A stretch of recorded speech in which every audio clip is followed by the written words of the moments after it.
Marque d'articles d'habillement confectionnés sur place avec du lin, du batik et de l'indigo, du pain tissé. Son nom, Asiki. Asiki pour vous vêtir aux couleurs de chez nous. Asiki, c'est des vêtements et accessoires de mode pour hommes et femmes. Visitez notre showroom situé à Bégamin, à 200 mètres du carrefour Kossi en venant de l'ENEAM, ex-INE. Contact plus 229 91 24 26 26 plus 229 95 94 22 51. Asiki, révélateur d'identité.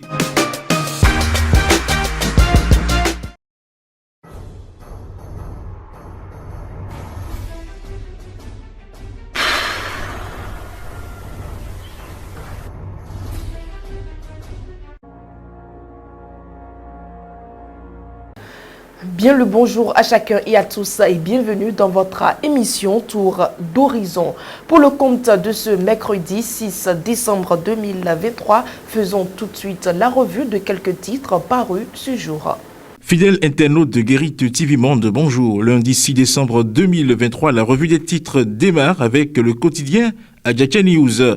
Assemblée nationale, examen ce vendredi de la loi de finances 2024, modernisation de l'administration parlementaire, lancement des travaux de l'atelier de restitution des études menées par l'IPAB en 2022 et en 2023. Hygiène, assainissement et prévention des risques liés à l'inondation, le conseil communal et la SE de Porte-Novo sensibilisent les organisations de jeunes volontaires. Édition 2023 de la Journée internationale du volontariat. La NPE et les partenaires célèbrent l'événement à Porte-Novo. Renforcement des liens militaires entre le Bénin et la Belgique.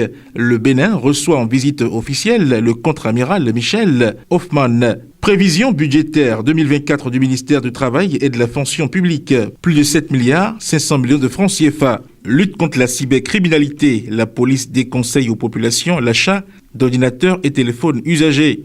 Matin libre, condamné dans la nuit du 6 au 7 décembre 2021, Joël Aïvo, 2 ans, que ça dure.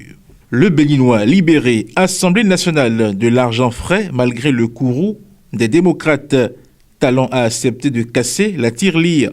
Bonne nouvelle pour les députés UPR et BR. Cybercriminalité, recommandation urgente de la police républicaine. Ne plus acheter les portables et ordinateurs usagés. Fait divers. Un homme brûlé au 3e degré en voulant voler des câbles électriques.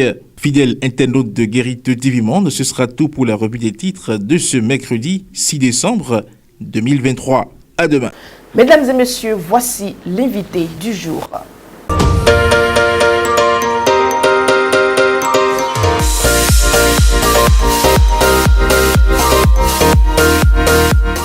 Dans une relation amoureuse, l'homme, que ce soit la femme, les deux sont à la fois au centre de pouvoir casser une relation amoureuse. On ne peut pas dire maintenant que c'est la femme et c'est l'homme.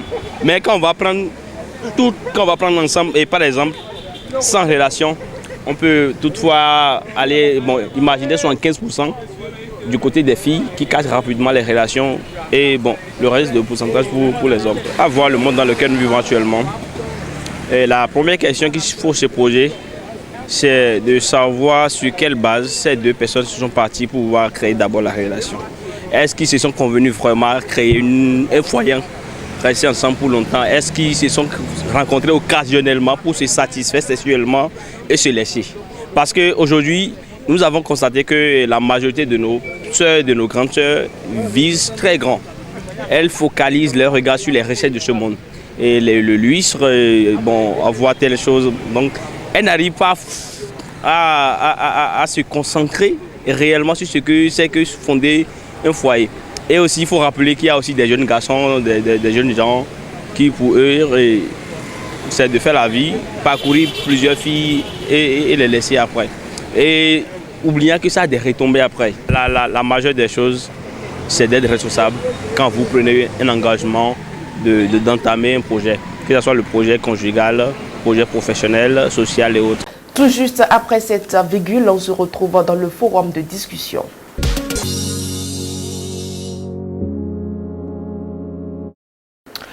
Le forum de discussion du 6 décembre 2023, c'est avec Charles Alban Daoui. Charles Alban Daoui, bonjour. Bonjour Latifat.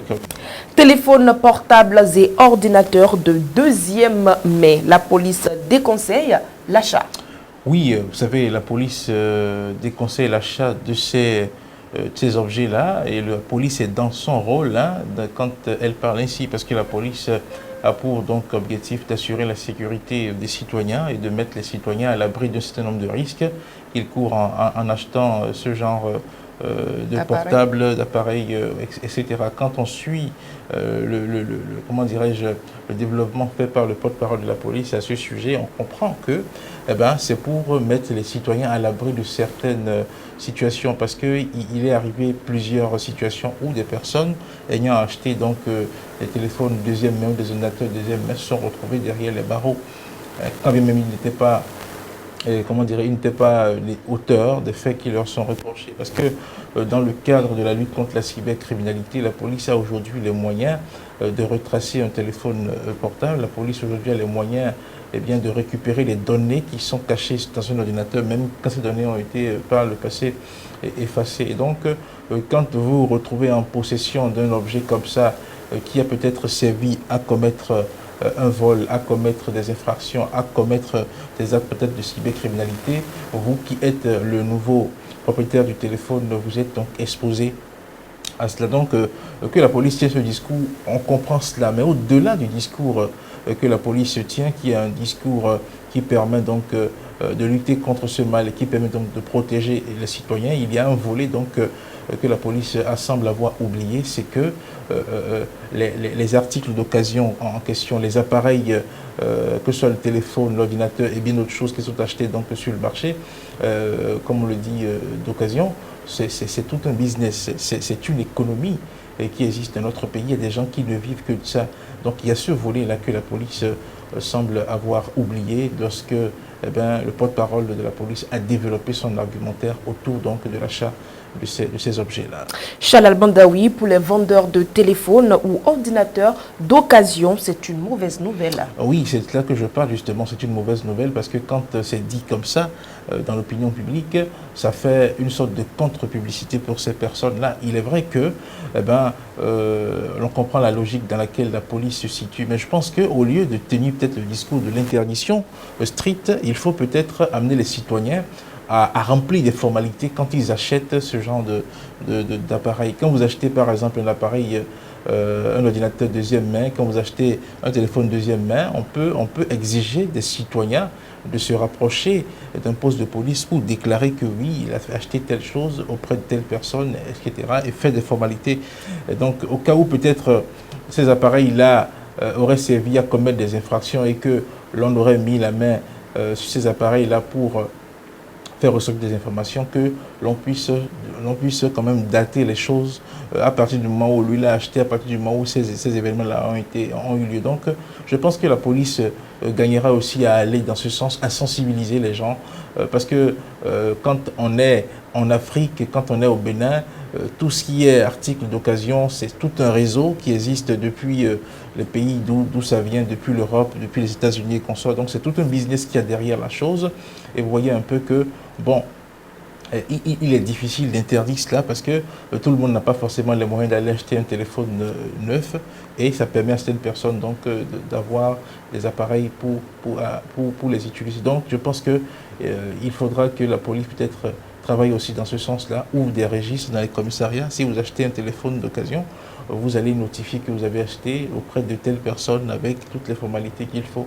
Et là, ça vous désengage de ce que le téléphone peut-être aurait servi à faire par le passé. Je pense que dans ce sens-là, communiquer dans ce sens pourrait faciliter la chose. Sinon, il sera difficile aux citoyens, il sera difficile aux gens de ne pas aller acheter ce genre de choses, parce que ça leur permet, c'est parfois la bourse de ces personnes-là, et ça leur permet donc d'avoir ces appareils-là à utiliser. Merci à vous, Charles Alban Daoui. C'est moi qui vous remercie. Mesdames et messieurs, tout en refermant la rubrique du forum de discussion, nous ouvrons celle des sports.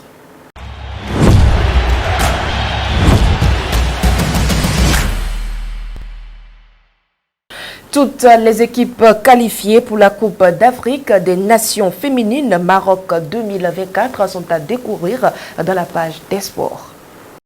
Bonne nouvelle pour Pape Gueye, sanctionné par le tribunal arbitral du sport TAS pour son transfert à Watford et suspendu 4 mois par cette juridiction. Le milieu de terrain sénégalais a fini de purger sa peine ce mardi 5 décembre 2023. D'après Gennaro Gattuso, il pourrait figurer dans le groupe qui affronte l'Olympique lyonnais ce mercredi en match en retard de la 10e journée de Ligue 1.